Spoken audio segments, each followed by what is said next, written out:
नमस्कार मित्रों, जय सियाराम, जय माताजी, जय महादेव, हर हर महादेव। तो मित्रों हूँ अहींया कंकनाथ महादेवना मंदिरे आज આવી ગયો છું, જે કનેસરા ગામમાં આવેલું છે, જે જસદણથી લગભગ 13 કિલોમીટર અને હળેરનાથી 5 થી 7 કિલોમીટર દૂર આવેલું છે। સુંદર મજાનું હરિયાળું વાતાવરણ છે, ચારે બાજુ ડુંગરો છે, તમે જોઈ રહ્યા છો મિત્રો, અને બાજુમાં જ સુંદર મજાનું તળાવ છે।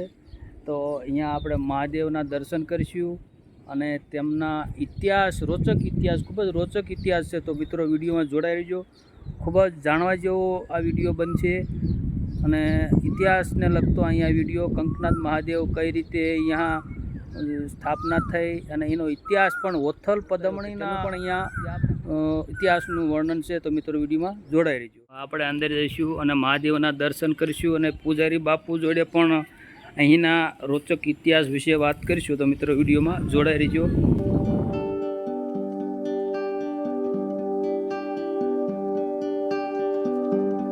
तो मित्रों आज कंकनाथ महादेवનું મંદિર સહિત 3000 વર્ષ જૂનું છે। તો મિત્રો ઇતિહાસ આપણે બાપુ જોડે પણ સાંભળીશું અને ત્યાર પછી જ્યાં લગાવેલા છે એનું પણ આપણે વાંચ્યું। તો મિત્રો વિડીયોમાં જોડાઈ રહેજો। મહાદેવ તો આજે કંકનાથ મહાદેવ આપણે કનેસરા ગામમાં આવેલું છે, તો તેના વિશે અમને થોડુંક ઐતિહાસિક માહિતી આપશો। ત્યારે કનેસરા ગામ છે, જસદણ તાલુકો, રાજકોટ જિલ્લો, ત્યાંથી 2 કિલોમીટર ગામ જેટલું જગ્યા। કંકનાથ મહાદેવ અને કંકાવટી નગરી હતી એ વખતમાં કનક ચાવડા જ્યારે રાજા રાજ કરતા એ વખતમાં પાણીની બહુ મુશ્કેલી। પછી ગામ લોકોએ કીધું કે રાજાએ તળાવ બંધાવો, પાણી આપણે થાય। તો એને રજા આપી કે જાઓ તમે ખોદાણ કામ ચાલુ કરો અને ત્યાં આપણે તળાવનું નિશાન કરીએ। એટલે એ લોકો મુહૂર્ત કરવા આવ્યા એટલે પહેલો ઘા માર્યો એટલે ગંગાજી ઉત્પન્ન થયા, પછી બીજો ઘા માર્યો એટલે દૂધ ઉત્પન્ન થયું, ત્રીજો ઘા માર્યો એટલે લોહી ઉત્પન્ન થયું। પછી રાજાને બોલાવ્યા કે તમે અહીંયા આવો, આ તો એની ધારાઓ ચાલુ છે। પછી ગામ લોકોએ અહીં બોલાવ્યા એટલે રાજા આવ્યા કે સમા કરો અને કોઈ શિવ વિશે અને ખોલીને જોયું તો શિવલિંગ નીકળી। અત્યારે હાલમાં ત્રિકમના ઘા કરેલા 3 ખાડા છે શિવલિંગ ઉપર। પછી એને કીધું ક્ષમા કરો, હું તમને અમર કીર્તિમાં તમારું નામ ચડાવ્યું અને કંકનાથ મહાદેવ એનું ઇતિહાસમાં નામ ચડાવ્યું અને કનેસરા ગામ। પછી એના કોઈ વારસદાર છે એના રજપૂત છાવડા જયરામસિંહ છાવડા એના રાજસ્થાનમાં સપનામાં ગયા કે તું અહીંયા તારાથી મારે દૂધ પીવું। તો કે ભાયા વગર મારે કેમ આવું? તો કે તું આ બારનો દરવાજો છે અને આથમના બારનું મંદિર છે અને જૂનું પુરાણી છે, ગામથી 2 કિલોમીટર છે, કે કાંઈ વાંધો નહીં। પછી છેલ્લે એને સપનામાં કીધું હવે અહીંયા તું મારા અસ્થળમાં આવી ગયો। કાંઈ કોઈ ભરવાડ લોકો બોલ્યા અને રજ્યો થયો તો એ વખતમાં એસઆરપીમાં સાહેબ મુકામ ત્યાં સપનામાં આવ્યા। પછી હવારમાં આવ્યા એટલે સરપંચ ગામના હતા અમારે જીયાભાઈ ઉકળિયા, એને લઈને આવ્યા એટલે કે આ મંદિરને આ દરવાજો બધું મને સપનામાં કીધું હતું મારે દૂધ પાવું છે। એટલે મને સવારે આવીને કીધું બાપજી મને કાલ સુધીરને કે 108 લીટર દાદાને દૂધ પાવું છે, કાલે 108 લીટર। એટલે બીજે દી દૂધ ચડાવવા આવ્યા એટલે હું દૂધ ભરતો જતો, આખું ગામ ઊભું હતું અને બીજા ધારાઓ કરવા દૂધની। એટલે એક ટીપું હેઠું ઉતર્યું નહીં, 5.5 મણ દૂધ હતું, બધું શિવલિંગમાં હમાઈને શિવલિંગમાં ધુમાડા મળ્યા નીકળવા અને લાલ ત્રાંબા જેવી શિવલિંગ થઈ ગઈ। પછી છેલ્લે 1 લીટર વધ્યું ત્યારે બધાએ પૈયા લાગ્યા દાદા હવે શરણામત થાય થયું। ત્યારે એક ધાબોલું આપણે જળાધારની કુંડીમાં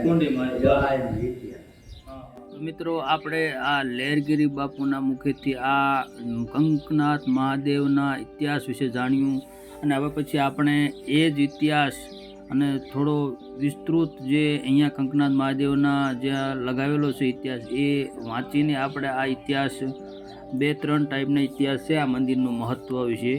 હોથલ પદમણીનું છે અને ચાવડા પરિવારનું છે અને આ કંકનાથ મહાદેવનું મંદિરનો વિષય છે। તો મિત્રો આપણે એ પણ જાણીશું। તો કે આપણે ચાલુ કરી ઇતિહાસને। તો કે રીજ્યો આપે દીકરો, ખીજ્યો છોડાવે રાજ।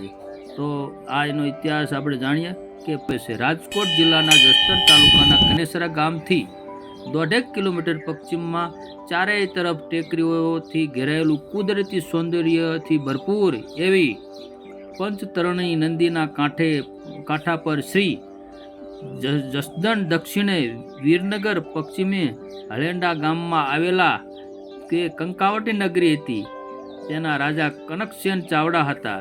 તેને સરોવર બનાવવાની ઈચ્છાથી કાશીના પંડિતોને તેડાવી સ્થળ નક્કી કરાવ્યું. પંડિતોને સ્થાન બતાવવા રાજા કનકસેન ચાવડા પૂર્વાભી ભૂમિ ઊભા રહી ત્રિકમથી ખાત મુહૂર્ત કરાવ્યું. પહેલો ઘા કર્યો પાણીનો ધારા થઈ, બીજો ઘા કર્યો દૂધની ધારા થઈ અને ત્રીજો ઘા કરતા જ લોહીની ધારા થઈ. પંડિતોએ નક્કી કર્યું કે અહીં કંઈ નક્કી શિવાલય છે. રાજા કનકસેન ચાવડાને હાથ વડે માટી દૂર કરી તો શિવાલયને દર્શન થયા અને સર્વે આનંદિત બન્યા. પણ શિવલિંગના માથે 3 ખાડા જ દેખાયા. આજે પણ આ ખાડા મોજૂદ છે મિત્રો. રાજા કનકસેનને અફસોસ થયો કે મારા ઈષ્ટદેવ પર મેં ઘા કર્યો, અપરાધ થયો. તે પ્રાર્થના કરવા લાગ્યા. તે જ સમયે આકાશવાણી થઈ અને કહે કે હે રાજા કનકસેન, તે હાથ વડે શિવલિંગ બહાર કાઢી છે, તેથી આ શિવલિંગનું નામ કનનાથ રાખી અહીં પશ્ચિમા ભૂમિ શિવાલય બનાવ, જેથી તેની પૂજા કરવાથી તું શિવના દોષમાંથી મુક્ત થઈ જઈશ.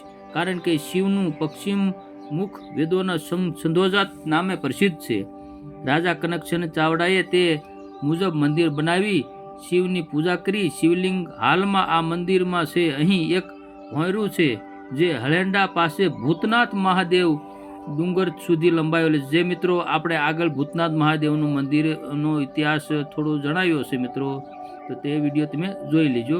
અને ત્યાર પછી આગળ વધીએ તો ઓથલ પદમણી અને ઓઢા જામનો 1200 વર્ષ પહેલાંનો ઇતિહાસ પણ આ મંદિર સાથે સંકળાયેલો છે. જે પૂર્વ જન્મ ગોવર્ધ અને આશરા હતા. શિવના દોષથી તેઓ શ્રાપિત થયેલા મનુષ્યોમાંથી ઓઢા જામ અને ઓથલ રૂપે પૃથ્વી પર આવેલા. જે બંને આ કંકનાથ મહાદેવની પૂજા કરી શિવ દોષથી મુક્ત થઈ પોતાનું પૂર્વ સ્વરૂપને પ્રાપ્ત થયેલા. તેઓ બંને જ્યાં ઓથલ અને ઓઢો રહેતા આ કંકનાથ મહાદેવની પૂજા કરવા માટે નિત્ય આવતા. અને કંકનાથ મહાદેવ 2 કિલોમીટર પશ્ચિમે ઓથલિયો ડુંગર આવેલો છે. ત્યાં ભોંયરું છે. તેમાં 2 રૂમ હતા. આ ડુંગર ઉપર આજે પણ શિલા ઓથલ જે ચોટલો પછાડેલો તે ચોટલાની નિશાની આજે પણ જોવા મળે છે. વર્ષ 2000ના શ્રાવણ સુદ પાંચમ એટલે કે નાગ પાંચમીના રોજ સ્વયં શેષનાગ અંશજ એવી ફણીધારી નાગદાદાનો પરચો થયો અને આજે પણ જીવંત છે. અને અવારનવાર દાદા આ જગ્યામાં પરચા પણ આપે છે. મંદિરમાં ભક્તજનોના દર્શન પણ આપે છે. એવી જ રીતે મિત્રો આપણે આગળ વાત કરીએ તો ઇતિહાસ બાબતે કે ચાવડાના રાજમાં આહિર કુળમાં મહેતાખુડ વસ્તુ હતું. તેમાં કાથડ ભગત નામે એક આહિર હતા. તે એક દિવસ વાડીએ હાથી હાંકતા હતા. તેના ઘરેથી બીજલબાઈમાં ભાત લઈને વાડીએ જતા હતા. રસ્તામાં કનનાથ મહાદેવ સંત રૂપે મળે છે અને કહે છે કે મૈયા મારે ભોજન કરવું છે. ત્યારે કાથડ ભગતના ઘરેથી બીજલબાઈ માએ ભાત ઉતારીને સંતને ભોજન કરાવ્યું. ભોજન કરાવ્યા પછી કનનાથ મહાદેવ દાદાએ સાક્ષાત દર્શન દીધા અને કહ્યું મૈયા વરદાન માગો, હું તમારા પર પ્રસન્ન થયો છું. ત્યારે કાથડ ભગતના ઘરેથી બીજલબાઈ બોલ્યા મારે શેર માટીની ખોટ છે. ત્યારે શિવજીએ કહ્યું કે તારે ત્યાં દીકરાનો જન્મ થશે, તેનું નામ દેહો રાખજે. દેહો 12 વર્ષની ઉંમરે ઘર છોડીને ચાલ્યા જશે.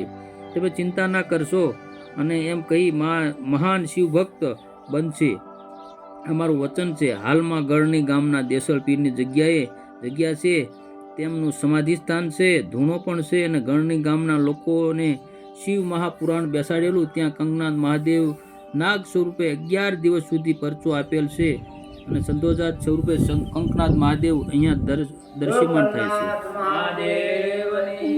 છે. તો દર્શક મિત્રો ખૂબ ખૂબ આભાર બાપુ કે અહીંયા સારો એવો જે ઐતિહાસિક ખૂબ જ જૂનું અને પુરાણું ઐતિહાસિક મંદિર વિશે માહિતી આપી એ બદલ ખૂબ ખૂબ આભાર. તો દર્શક મિત્રો તમને બધાને વિનંતી કે આપણા ચેનલમાં જય કંકનાથ મહાદેવ લખવાનું ભૂલતા નહીં. હર હર મહાદેવ.